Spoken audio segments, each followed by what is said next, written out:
विजय जी, कांग्रेस वाले बड़े जोर शोर से सवाल उठा के गए हैं कि क्या अगले हफ्ते तक वैक्सीनेशन 90 लाख हो जाएगा। दो बातें दीपक जी कहूंगा, मुझे बोलने दें पूरा।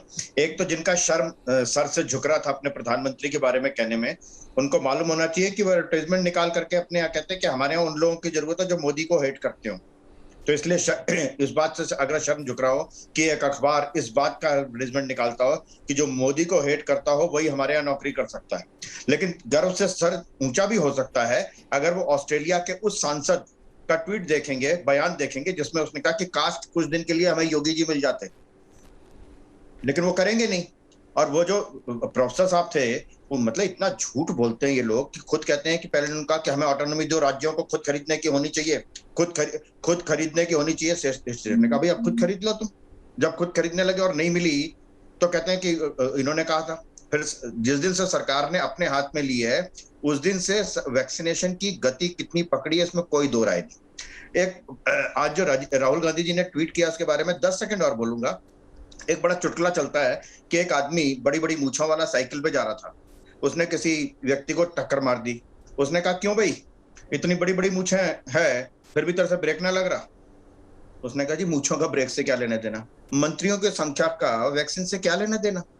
अब ऐसी ऐसी ट्वीट करेंगे और हंसेंगे लोग, मजाक उड़ाएंगे तो क्या होगा, यही होगा ना।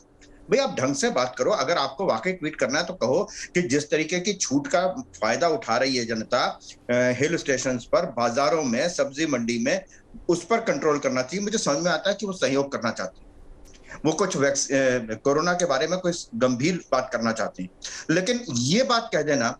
आप एक बात बताइए कि एक वैक्सीन लगने में जितना टाइम लगता है उतना लगेगा, उसमें परसेंटेज का सवाल तो नहीं है ना।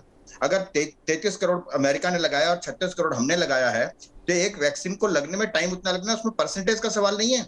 उसमें सवाल यह है कि एक आदमी को इतने समय एक वैक्सीन लगने का टाइम लगेगा ही लगेगा। वो संख्या से ही हो सकता है, उसमें परसेंटेज नहीं हो सकता कि उन्होंने 90% कर दिया। अब किसी के है ही 36 करोड़, हमारे 136 करोड़ है, उसके 36 करोड़ है, उसका 100% हो गया, हमारा 30% हो गया। तो परसेंटेज के हिसाब से होगा, टाइम तो बराबर है ना, टाइम लगने का वैक्सीन का बराबर है। इसलिए दीपक जी वैक्सीन पर लगातार या कोरोना पर लगातार जिस तरीके की राजनीति हुई है ना, उसके कारण देश में स्थितियां खराब हुई हैं। अगर ये राजनीति ना होती, मुझे मालूम है कि कुछ लोग बड़े खुश होते हैं जब कोरोना और ज्यादा फैलता है, वैक्सीन नहीं मिलेगी बहुत ज्यादा खुश होंगे, भीड़ देख के बहुत खुश हो रहे, अब तो फैलेगी और तीसरी लहर भी आएगी। ये खुश होना सैडिस्ट अप्रोच है। देश के नागरिकों के साथ कुछ होता है तो दुख होना चाहिए, उसमें ट्वीट करके, रोज ट्वीट करके कुछ आप कुछ भी अपना योगदान नहीं कर रहे हैं।